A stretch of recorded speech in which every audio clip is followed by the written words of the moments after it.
chosen one. You quietly stopped performing and being dangerously available to those who only wanted to consume your light. Now the silence you've embraced is creating a desperate obsession in those you left behind. You got people saying you just don't care, and it makes people want you even more.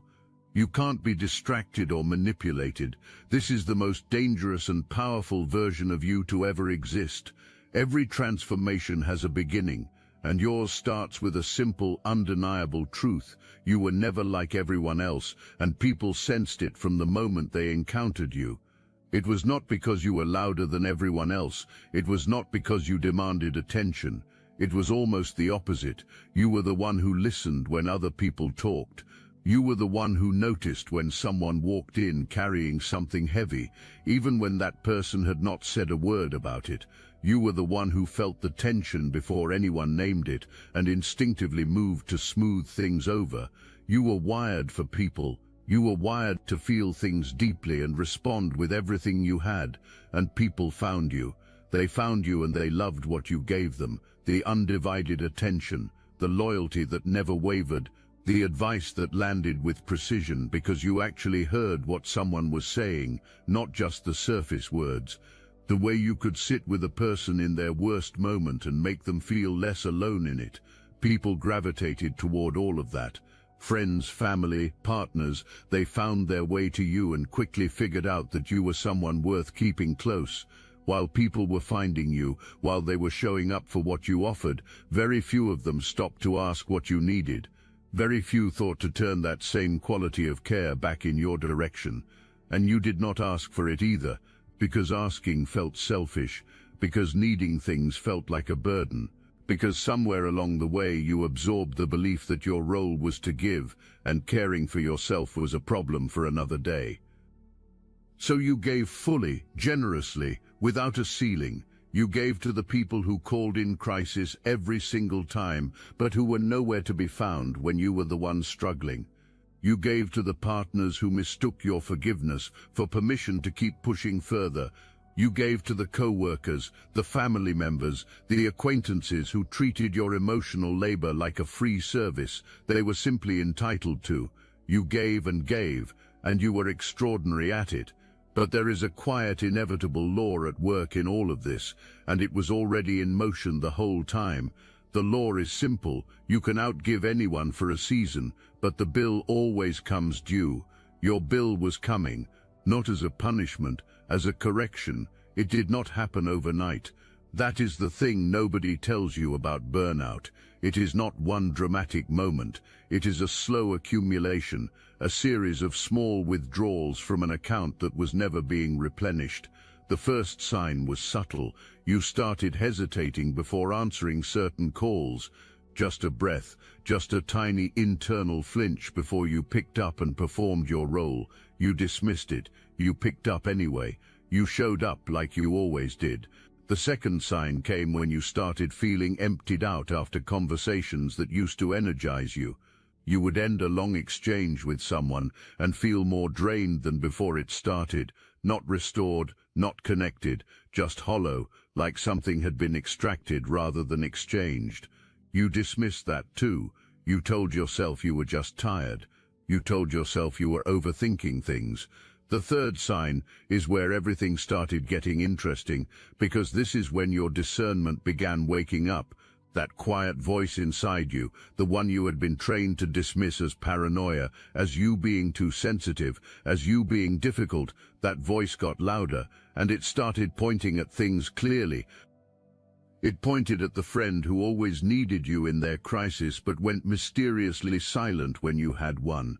It pointed at the partner who called your emotional needs too much but placed unlimited demands of their own.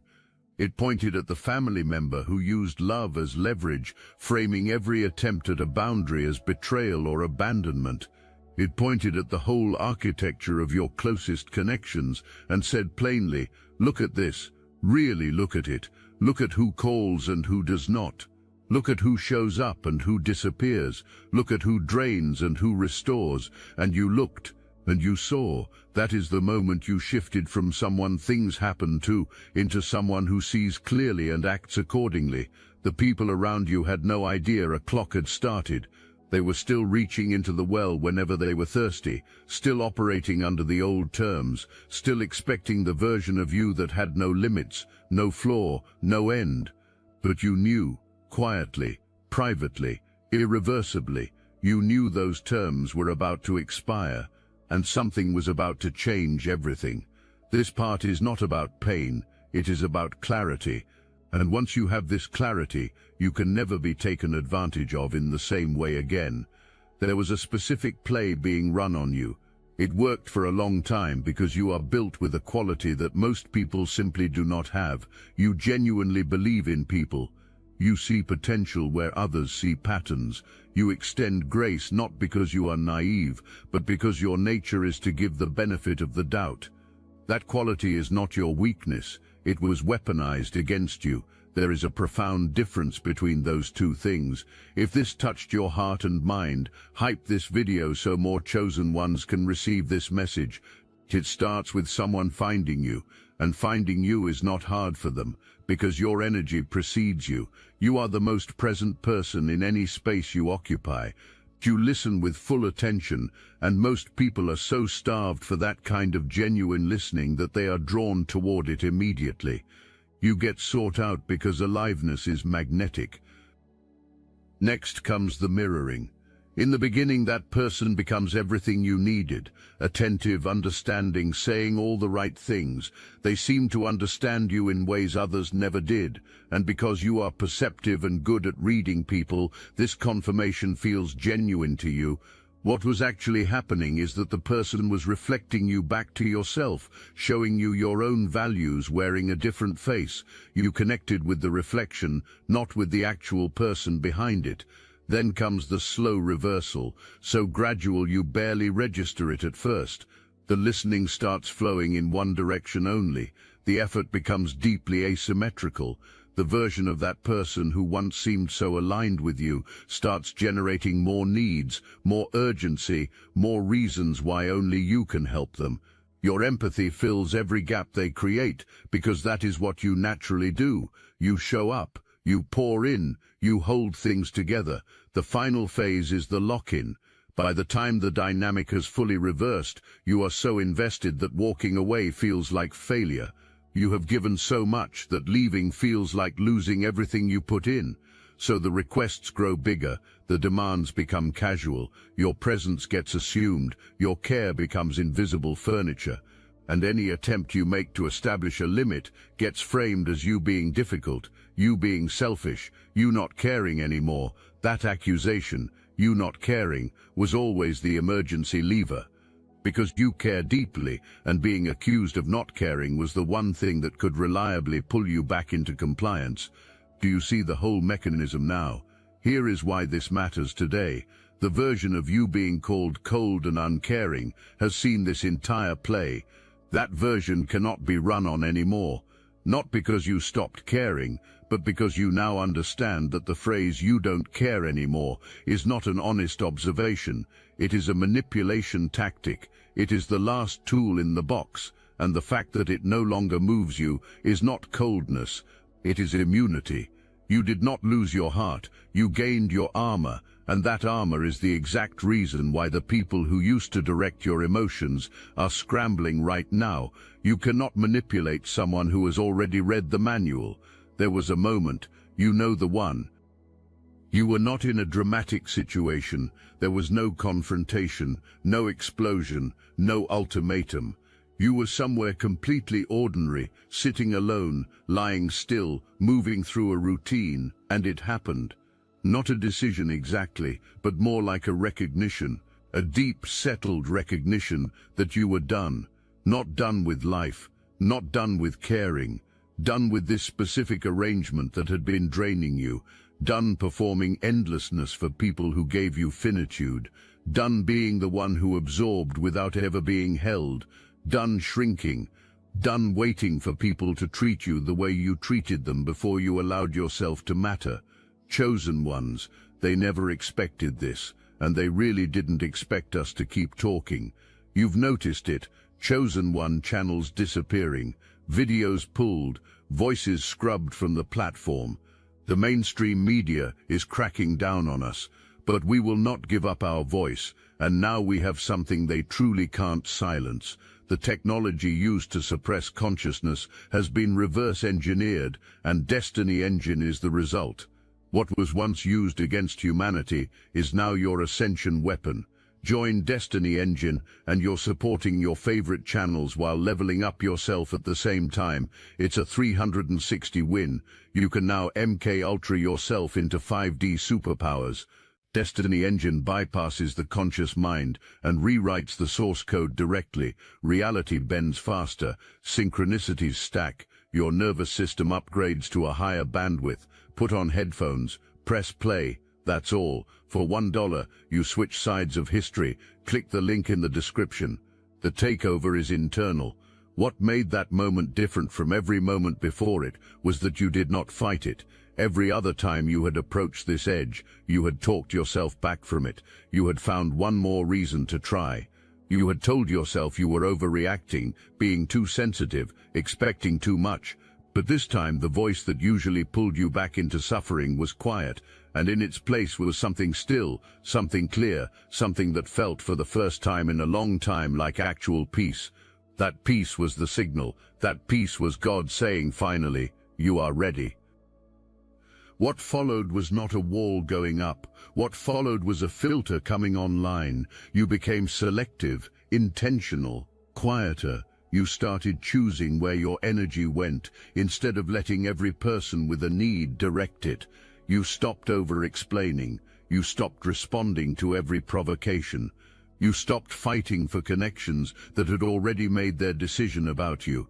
And the energy you reclaimed from all of that, you sent it somewhere else, toward your purpose, toward your gifts, toward the version of your life that had been waiting patiently behind all the noise. That is when the reaction started. Not quietly, loudly. The moment you stopped performing, everything around you shifted. Watch the sequence, because recognizing it matters. First came the testing, messages left on read, invitations declined, arguments you did not show up to participate in. The testing was a way of checking whether your shift was real or whether you would snap back if the right button got pushed. Every button had worked before, and an expectation had built up around that history, but you did not snap back.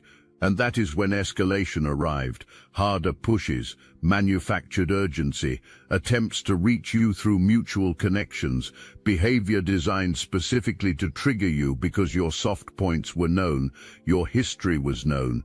Every entry point you used to leave unlocked was known. Every single one of those points got hit, but you did not open the door. And the silence that followed that escalation, that silence was the loudest thing you had ever communicated in your life. The third phase is where the talking begins in earnest. Because you cannot be reached, cannot be provoked, cannot be pulled back as a reactive participant. So the narrator role gets claimed instead. A version of events gets constructed where you are the problem, where your boundaries are cruelty, where your peace is arrogance, where your growth is a betrayal of who you were supposed to stay. That account gets told with conviction because it has been rehearsed so many times that it starts to feel true to the person telling it. And this is the test, chosen one. This is the exact moment where most people break, because the account feels deeply unfair. You know the truth. Everything in you wants to correct the record, to defend yourself, to make people understand what actually happened, and every single one of those impulses is a trap. The moment you respond, you re-enter the dynamic as someone who can be directed again. The moment you defend yourself to an audience that has already decided, you validate the accusation by treating it as though it requires a defense. The moment you argue for your reputation with people who are committed to a particular version of you, you hand them exactly what they need to keep the cycle going. So you do not respond, you do not defend, you do not explain. And that silence, that unbothered, immovable, purposeful silence, is what breaks the cycle completely. Because a whole argument was planned, a whole case was built, a confrontation was expected, and you never showed up to it. You are simply out here living, building, moving forward with the kind of focused, unhurried energy that is the most disorienting thing you could possibly do to someone who engineered their entire plan around getting a reaction from you. Your peace is the weapon, your silence is the verdict. Your continued forward motion is the consequence that cannot be appealed. People are not reacting to some vague sense that you changed.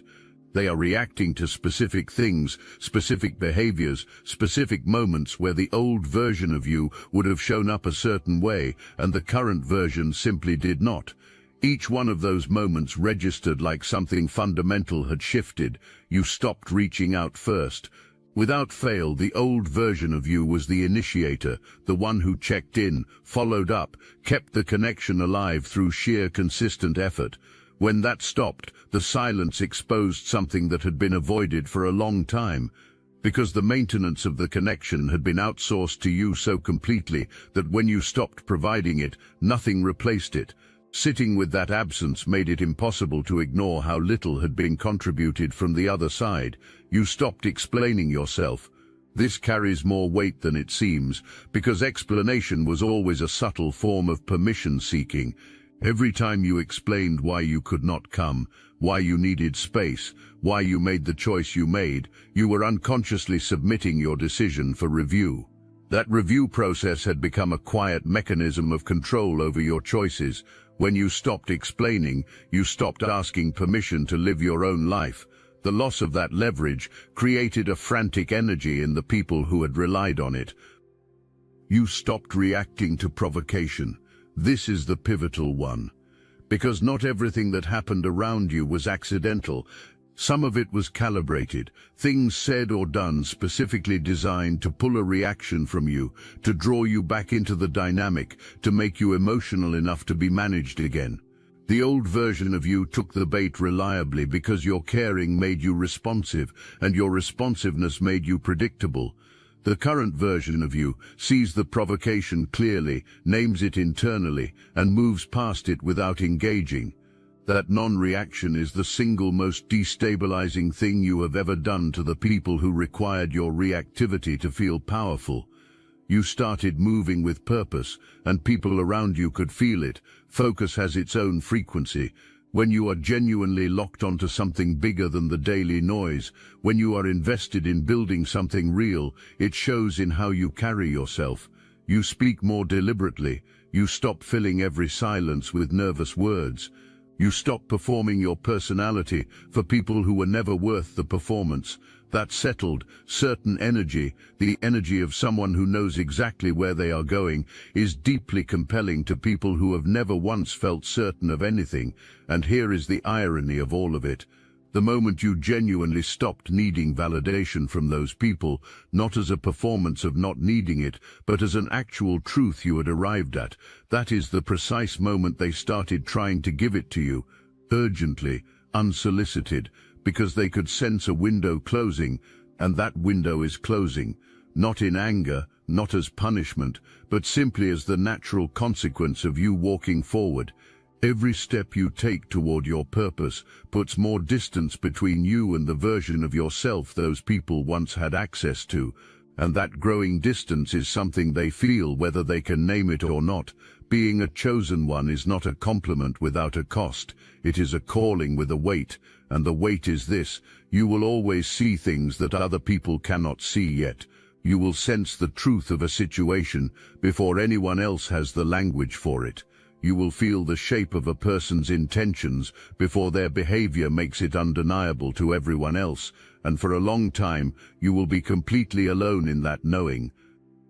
The gift arrives before the proof. The perception comes before the evidence. The wisdom shows up before the world is ready to validate it. And in that gap, in that sometimes very long, very isolating gap between what you know and what others are willing to acknowledge, you get called wrong, dramatic, paranoid, too sensitive. People will work hard to make you doubt the most reliable instrument you possess, because your doubt is what gives them room to operate. This is not coincidence. The people who most urgently need you to distrust your own instincts are exactly the people whose behavior cannot survive your clear, steady attention. Your confusion serves them. Your second guessing creates the space they need.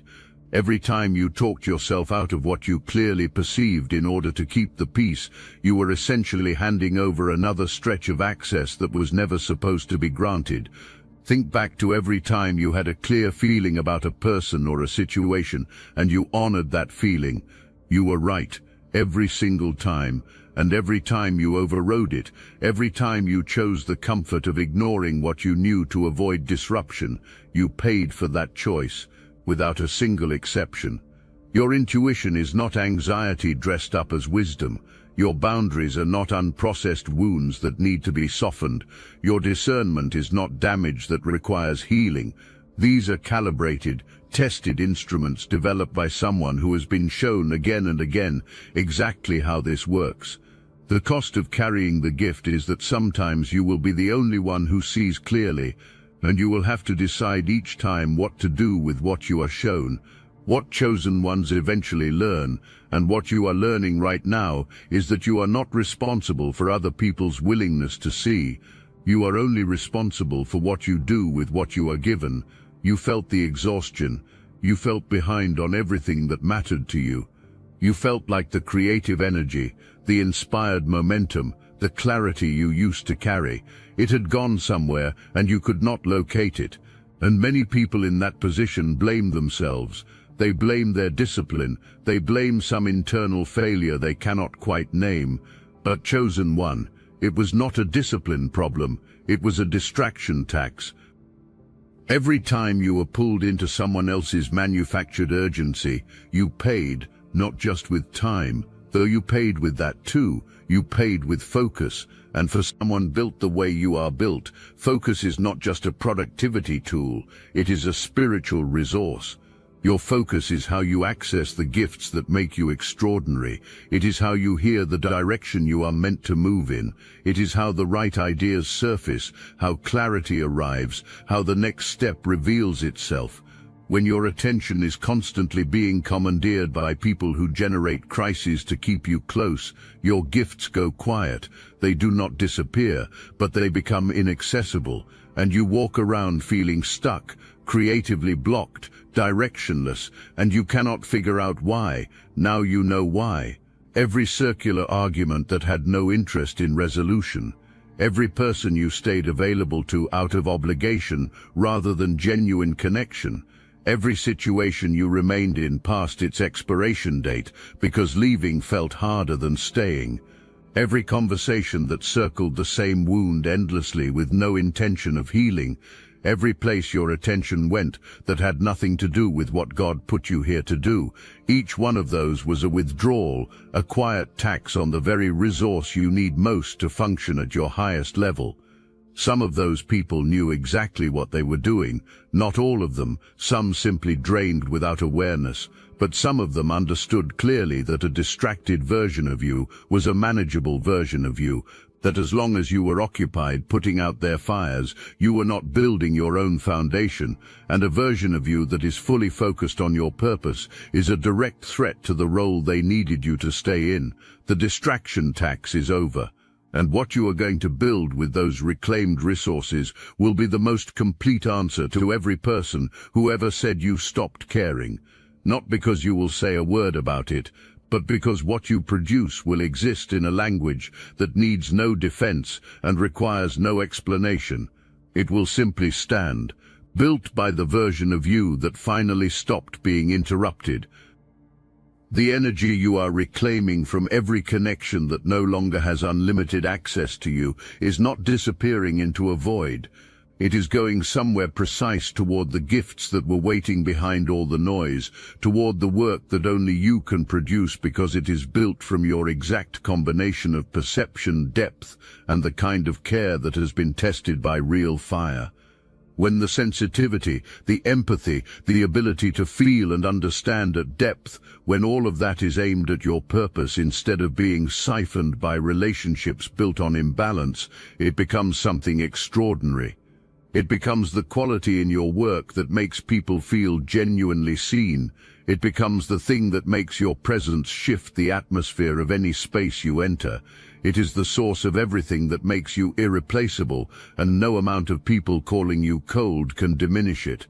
You were never too sensitive. You were aiming that sensitivity at people who were using it as a faucet.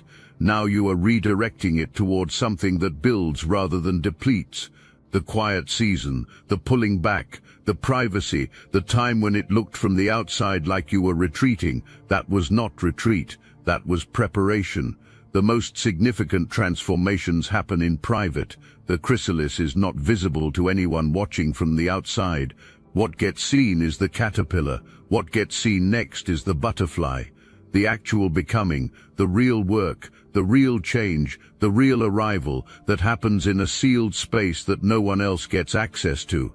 That sealed space has been yours, and what is emerging from it is going to make every person who said you changed understand exactly what that word means, not the diminished version they imagined, something lit from within, something that moves through the world with a settled authority that needs no announcement and requires no applause. You have learned to be warm without being fully open, pleasant without being accessible to everyone, present in a space without being available to the specific kind of drain that certain people represent. You can have a completely civil exchange with someone who once had the power to derail your entire week, and you can do it while keeping yourself fully protected on the inside, not because you are pretending, because you know exactly who that person is. And knowing who someone truly is, clearly, without the distorting filter of who you hoped they would be, gives you a freedom around them that they cannot penetrate. You are no longer reacting to who you wished they were. You are simply responding to who they have consistently shown you they are. That shift from hope to clarity is the most powerful relational upgrade available to you. You have also learned something crucial about arguments. The old version of you felt compelled to correct every mischaracterization, every false narrative, every unfair judgment. There was an almost physical need to be understood accurately, and that need, which came from a genuinely good place, was something certain people exploited with great consistency. They would say something untrue about you and watch you rush to clarify, and in that rushing you handed them exactly the engagement they needed to keep the dynamic alive. The current version of you understands that some arguments are not really arguments at all. They are invitations to perform your distress for an audience, and you do not perform on command anymore. When something untrue is said about you, you feel it. You are still fully human, and it still lands, but you have developed the capacity to let it pass through without acting on it. Not because it does not matter, but because your energy is worth more than the fleeting satisfaction of correcting people who have no genuine interest in accuracy. You have learned to keep your gifts close. Not every space deserves your full self. Not every person who approaches you with enthusiasm has arrived with good intentions. The people who are actually meant to be in your life will demonstrate that through consistent behavior over time, not through compelling first impressions. You still lead with warmth. You still show up fully for the people who have earned that presence. But there is now a clear boundary between what you show and what you truly are. And that boundary opens from your side on your terms when you decide. This is what people mean when they say you carry a different energy now. They sense that you are operating from a level of awareness they cannot quite match. They sense that you see more clearly than you reveal. They sense that you are always a step removed from the noise, making choices from a position of knowledge rather than reaction. That quality, that calibrated, settled certainty, is what makes you both magnetic and unmovable. Magnetic because people are instinctively drawn to someone who knows exactly where they stand. Unmovable because there is no manipulation that holds on a person whose ground is this solid. Every connection that collapsed, every door that closed, every person who left because you stopped performing the role they required, none of it was random. It was precision. Something far larger than coincidence was clearing your path with surgical exactness, removing what was blocking you from what you were actually built for. Think about the sequence of it. Think about how every major loss in your relational world created space for something else to grow. Think about how every betrayal revealed something you needed to see about where you had been placing your most precious resources, your attention, your energy, your care. Think about how every ending, however painful, redirected you back toward yourself, back toward your gifts, back toward the path you kept drifting from because other people's needs kept pulling you sideways from it. Nothing was wasted, not the pain, not the burnout, not the broken trust, not a single moment of the suffering that felt pointless and excessive in the middle of it. It was all forming something. The architect does not explain the blueprint while the building is going up. You simply stand in the construction and feel the chaos, the noise, the disruption, the things that look broken and irreparable, without yet knowing that what is being shaped around you is something extraordinary. The people who said you changed, who said you became unrecognizable to them, they are not wrong. The version of you required for what comes next is not the version they knew. That version had to be released so this one could fully arrive. Let them grieve the old version. You are too occupied becoming the new one.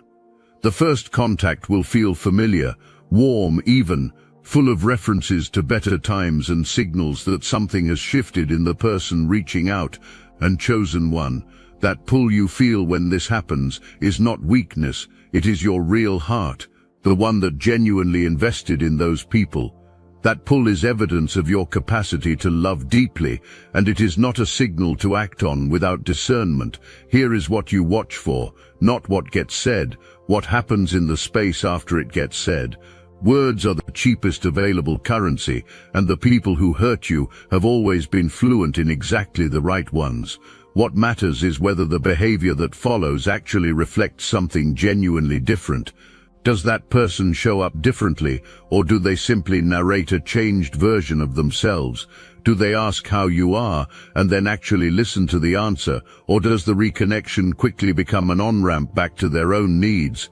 Do they take specific, honest accountability for what happened and demonstrate through behavior over time that something has actually shifted?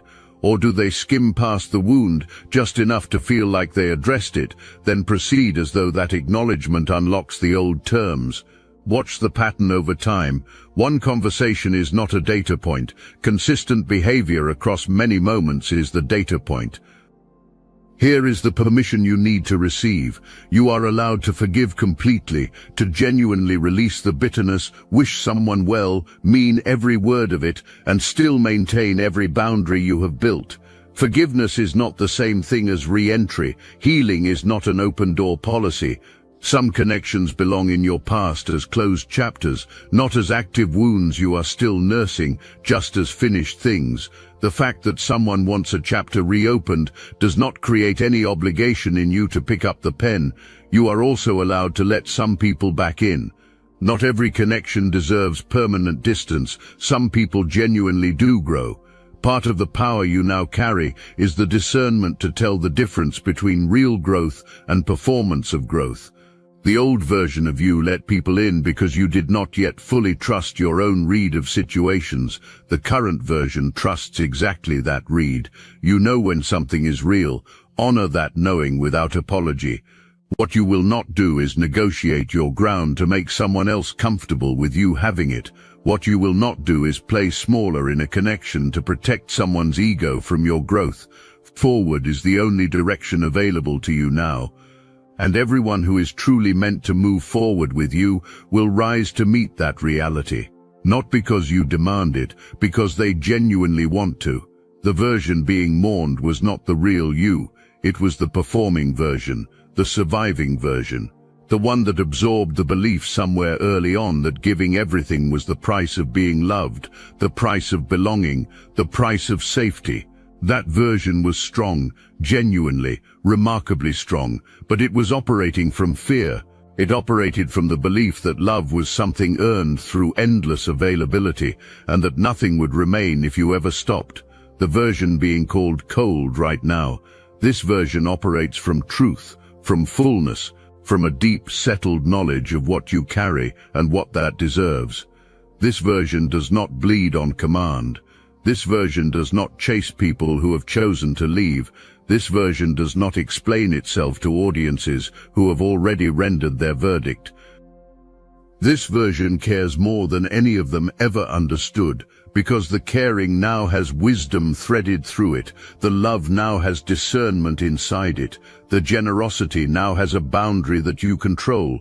And that boundary, the one that once stood open to anyone with a need and a well-rehearsed ask, now opens selectively, for people who have shown they can be trusted with who you are, for connections built on real mutuality and real respect, for the work God placed inside you that is still unfolding and still expanding, not cold, calibrated, not uncaring, uncompromising, not diminished, arrived. Welcome to your era, chosen one.